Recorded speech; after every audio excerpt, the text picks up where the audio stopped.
ya menerjemahkannya begini, biarin dia orang mau ngatain ngomong apa. Nah itu jualan sebenarnya sih, menurut saya sih nilai jual.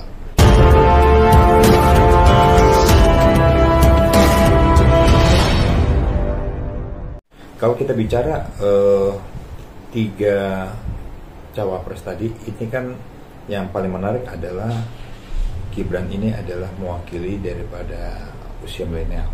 Artinya ya, istilahnya usia Z, bahasa usia Z itu milenial Z ini lagi ditunggu-tunggu sebagai pemilih yang baru, banyak nih pemilih muda yang baru memilih, entah atau masih yang di tengah-tengah ya istilahnya di usia-usianya kayak Mas Gibran.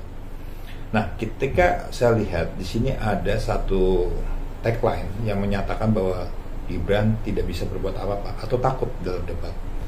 Nah, ini ada brand image yang memang dibangun, kalau ibaratnya ada nilai jual yang orang underestimate.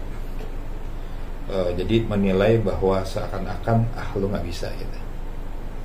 Nah, rupanya menarik karena kalau kita lihat dari usia Pak Profesor Mahfud adalah orang praktisi hukum, beliau seorang penegak hukum, pernah menjadi seorang ketua MK dan menjadi seorang menteri hukum, dan beliau pernah menjadi seorang dosen juga gitu kan, dan beliau juga istilahnya melewati hal itu sudah pernah dijalankan, dan seorang praktisi yang boleh dibilang Pak Mahfud dan sampai saat ini kita melihat konsistensi beliau yang dimana Indonesia ini memang harus bebas dari korupsi, itu jualannya luar biasa. Kalau kita lihat semalam retorikanya Gibran, bagaimana membangun ekosistem perekonomian, baik ekonomi kerakyatan, ekonomi digital, maupun tentang stimulus pajak, pendapatan dan sebagainya lah ya. Dan saya melihat bahwa Gibran mempunyai visi misi bahwa bagaimana Indonesia menciptakan lapangan pekerjaan baru dan sebagainya, yang dimana mari mengajak anak-anak muda untuk bisa bersama-sama berjuang istilahnya memilih beliau. Dan Cak Imin saya lihat mempunyai retorika yang cukup bagus banget, bagaimana pemerataan di 40 itu kan 40 kota, yang dimana Cak Imin berharap kota-kota besar yang lainnya mempunyai sama dengan kota-kota yang sekarang standarnya seperti Jakarta, kota-kota yang seperti di Bandung, Surabaya, Medan dan yang lainnya, bahkan kota Solo bahkan. Nah, Cak Imin pengen jangan hanya cuma segelintir kota saja dong yang dibangun, kalau bisa untuk 40 kota. Nah, ini menarik semuanya kan. Nah, ketika beliau juga menyampaikan bagaimana membangun adanya pendapatan anak-anak muda nih. Nah, apakah ini usahanya anak muda atau apa? Ini menarik juga kan. Nah, yang kita perhatikan tiga cawapres tadi mempunyai konsep yang luar biasa. Yang saya suka, tiga-tiganya sudah mempunyai potensi-potensi, ketika diakomodir menjadi satu, itu menjadi kekuatan untuk bangsa ini. Bang, banyak pun para pro dan kontra masalah apa yang disebut buah belimbing dengan kata Gibran. Nah, abang sendiri kata belimbing itu apa sih bang? Kan asem, tapi pada akhirnya membuktikan bahwa Gibran itu leluasa untuk menjawab dan bisa masyarakat melihat bahwa ini bukan anak kecil lagi bang yang dianggap sebagai. Jadi begini, ada suatu teori yang sederhana. Mungkin masyarakat kita kadangkala ya menganggap sesuatu itu dilihat dari kulit luarnya. Misalnya dengan gaya gestur yang diem atau gestur yang seakan-akan gak mau ngomong, itu dianggap gak bisa bicara, atau gestur-gestur yang lain lah ya. Padahal di dalam suatu potensi seseorang tidak bisa melihat daripada karakter luar. Kalau kita lihat harus lihat sehari-hari. Nah, kalau bahasanya orang buah belimbing begini, kita lihat kirain buahnya asam, katanya buahnya manis. Kita lihat kirain nggak bisa, katanya boleh gitu ya bahasanya. Nah, artinya masyarakat kita sudah berasumsi bahwa Gibran nggak bisa jawab nih ibaratnya anak-anak apalagi umur 36 tahun masih anak milenial, mungkin ketemu Profesor Mahfud, seorang yang ya tadi kan seorang pengajar, seorang profesor, seorang menteri, dan seorang penegak hukum. Ya istilahnya beliau tuh sebagai boleh dibilang dewanya hukum lah gitu bahasanya kalau di Indonesia. Nah, ketika berbicara dengan Caimin, wah siapa yang nggak kenal Caimin? Beliau bekas pernah jadi menteri, sebagai ketua partai politik gitu kan, berat semua. Nah, Gibran ini wali kota, tapi kan wali kota kan standarnya sama, di mau wali kota mau gubernur ilmunya sama itu. Nah, jangan kecuali kalau beliau bukan siapa-siapa, itu boleh, tapi kan dia punya standar. Artinya nilainya beliau juga sudah mempunyai sudah ya menerjemahkannya begini, biarin dia orang ngomong apa. Nah itu jualan sebenarnya sih, menurut saya sih nilai jual. Bang, bicara capres wacapres bang, abang melihat dari 3 kandidat ini, abang melihat dari sosok Gibran dan Prabowo itu apa sih bang gitu yang membuat dia tuh benar-benar pantas untuk menjadi pemimpin, atau sebaliknya dalam 3 capres itu bang? Kalau saya lihat 3-tiganya punya potensi untuk jadi calon presiden mendatang. Bahwa masing-masing Pak Ganjar mempunyai gaya, karakter, dan pola pikir yang saya cukup senang dengan stylenya. Stylenya tuh ya tenang, sahaja gitu ya. Dan saya suka dengan Pak Prabowo adalah ketegasan dalam mengambil suatu sikap.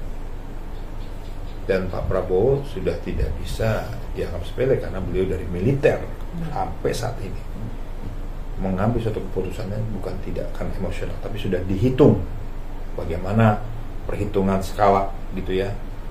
Kan beliau ini kan ahli strategi gitu kan ya. Jadi bagaimana ketahanan bangsa.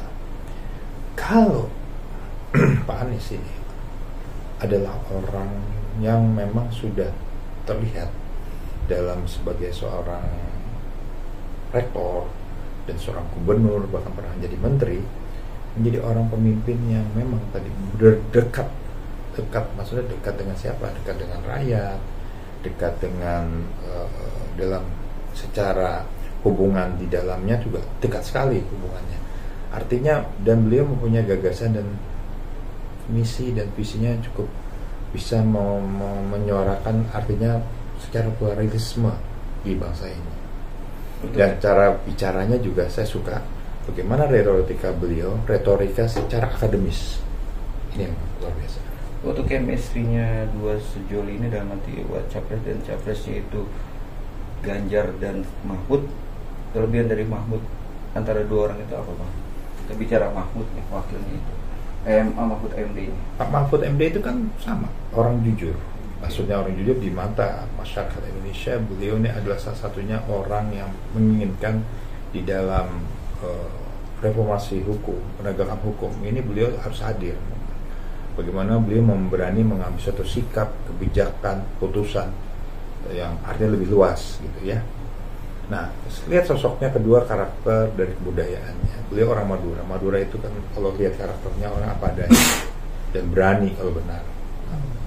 Dan ketiga, sifatnya juga tidak tidak pura-pura gitu apa adanya. Itu kelebihan Pak Mahfud. Kalau untuk Gibran sendiri, untuk Pak Prabowo? Kalau Mas Gibran, saya lihat bahwa Mas Gibran ini ahli pengamat yang luar biasa. Artinya mengamati suatu bentuk ya, itu benar diamati secara akademis. Literasinya juga sudah dibaca. Dan visi misinya ke depannya luar biasa. Karena memang sudah berjalan ya di kota Solo. Nah, Mas Gibran sendiri mempunyai namanya planning gitu ya. Kalau lihat master planningnya itu sudah menyerupai, sudah seperti bapaknya. Bagaimana membangun visi misinya ke depan. Itu sudah dibangun. Jadi secara retorika hampir sama dengan Presiden Jokowi. Jadi punya sikap, punya putusan, punya bagaimana planningnya itu sudah hampir sama. Untuk Muhaimin sendiri, nah kalau Muhaimin ya, Pak Muhaimin ini orang yang memang orang secara Islam, artinya dekat sekali dengan, artinya punya pangsa pasar dengan masyarakat yang beragama Islam. Artinya beliau kan megang di NU gitu ya, walaupun tidak NU juga, nggak semuanya ya. Di situ ada Bu Yeni Wahid juga. Artinya bahwa itu ada seberangan. Tetapi bagaimana Caimin ini boleh dibilang adalah seorang pemimpin ketua partai yang berbasis agama dan kuat di Jawa Timur. Dan beliau juga orang yang pernah menjadi seorang menteri, gitu kan, menteri di kabinet, menteri tenaga kerja dan sebagainya. Dan kita melihat Caimin ini punya pola pikir bagaimana mensejahterakan, khususnya membangun koperasi-koperasi dan sebagainya, karena pernah menjadi menteri tenaga kerja juga kan. Jadi bagaimana nih tenaga kerja kita ini juga lebih bisa produktif dan sebagainya. Nah, Caimin pernah duduk di situ. Nah, beliau mempunyai gagasan yang luar biasa bagaimana membangun kota-kota besar ini punya standar yang sama. Terakhir Bang, untuk netralis atau netralnya di Pilpres nanti, apa sih solusi dari Abang untuk masyarakat ke depan? Kita harus mencari pemimpin yang pertama adalah mempunyai visi misi ke depan, baik secara permainan di dalam negeri maupun luar negeri. Jadi karakter pemimpin itu melihat dari performance. Jadi kita bangga punya presiden yang punya orang yang santun, bijak, dan menguasai segala apapun. Itu yang paling penting. Dan kedua, cara program berpikirnya, program retorika yang memang secara sekarang ini apa yang dibutuhkan. Pertama, penegakan hukum. Kedua, tentang masalah bagaimana perekonomian kita ini yang seperti bagaimana membuka lapangan pekerjaan, gitu. Terus yang ketiga, bagaimana sumber daya alam yang ada ini memang kita betul eksplorasi untuk kepentingan negara, untuk kepentingan masyarakat, untuk apa? Kesejahteraan. Jangan untuk kepentingan segolongan. Yang keempat, secara pertahanan keamanan, Indonesia ini adalah negara yang memang berbagai macam pulau, harus NKRI, harus suatu persatuan. Kelima, bagaimana penegakan hukum ini harus kuat, tidak tebang pilih. Jadi penegakan hukum ini harus dibangun, kalau aturannya udah benar, bagaimana implementasinya menjadi contoh. Nah, kita harus berani mengatakan begini, kalau orang negara itu sudah taat hukum, maka negara itu akan sejahtera. Yakin saya. Tapi kalau negara itu tidak taat hukum, walaupun dia negara kaya, akan hancur. Kenapa? Karena penegak hukumnya nggak benar, bisa dibayar, bisa disuap dan sebagainya. Nah, yang paling penting lagi bagaimana mengelola negara ini dengan sumber dayanya, mengelola pendapatannya per kapitanya, mengelola insensifikasi pajaknya dan sebagainya. Ini bisa menjadi salah satu acuan penerimaan pajak dan sebagainya, ataupun bagaimana hutang-hutang yang di hutang negara terhadap luar negeri ini bisa menjadi salah satu, bisa meminimalisir dari APBN. Bahkan kita punya tabungan-tabungan yang ada tabungan untuk negara. Nah, itu yang paling penting, sehingga kita bisa mencegah terjadi inflasi, semuanya apapun kita bisa cegah. Dan yang paling penting adalah bagaimana kita bisa merangi narkoba dan perjuangan dan kejahatan-kejahatan korupsi. Karena narkoba itu jangan dianggap remeh. Kalau itu dianggap sepele, ini sebenarnya masuk ke elemen manapun akan hancur nih potensi sumber daya manusia Indonesia.